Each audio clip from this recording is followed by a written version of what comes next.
आप सुन रहे हैं CRB म्यूजिक उमेश्वरपुर। जो हत रही था तोला गोरी बाकिर माँ बाजार मोला फंसा के रानी छोड़े बीच धार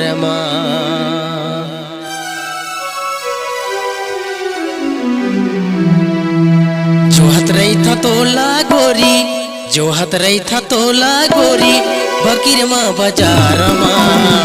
मोला फंसा के रानी छोड़े बीच धार मोला फंसा के रानी छोड़े बीच धार जो हत रही था तोला गोरी, जो हत रही था तोला गोरी बकीर माँ बाजार मोला फंसा के रानी छोड़े बीच धार मोला फंसा के रानी छोड़े बीच धार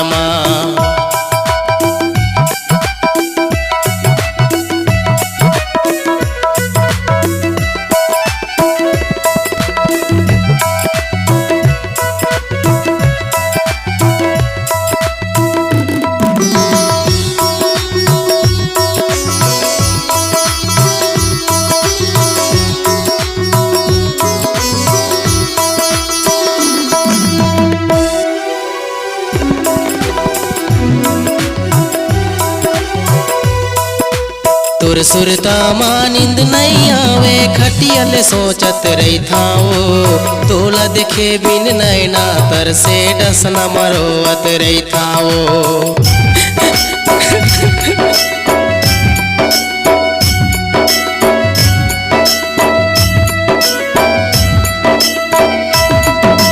तुर सुरता मानिंद नहीं आवे खटियल सोचत रही था वो तोला देखे बिन नैना तर से डसना मरोवत रही था वो तोला देखे बिन नैना तर से डसना मरोवत रही था वो तोला मैं हजो हत रही था, तोला मैं हजो हत रही था बकीर माँ बाजार मोला फंसा के गोरी छोड़े बीच धार मोला फंसा के गोरी छोड़े बीच धार तोला मैं हजो हत रही था, तोला मैं हजो हत रही था नदिया कछार मोला फंसा के गोरी छोड़े बीच धार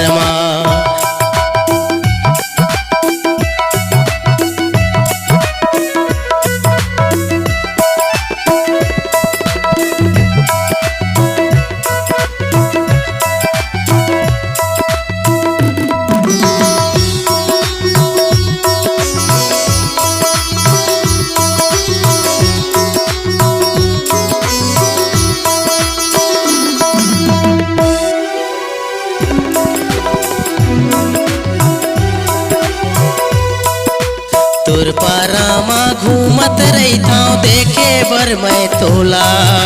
तुर बिन मैं हर रहे नहीं सकाऊं कैसे भुलाऊं तोला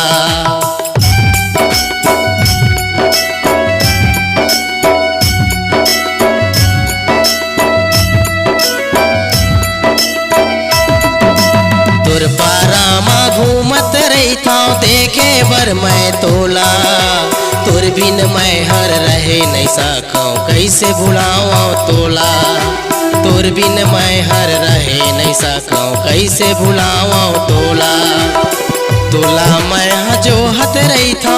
तोला मैं हजो हत रही था खेत बाहर कार मोला फंसा के रानी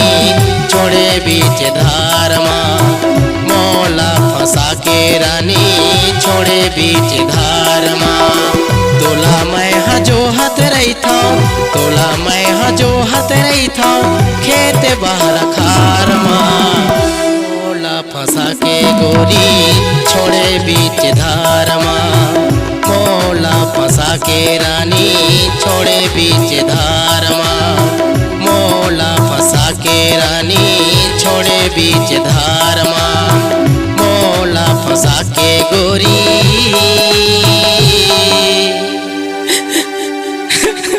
छोड़े बीच धार माँ।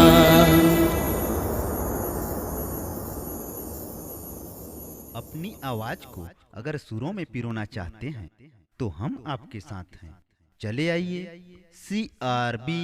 Music Multitech digital audio video recording studio Umeshwarpur, जिला सूरजपुर। संपर्क करें मोबाइल नंबर 8120894887।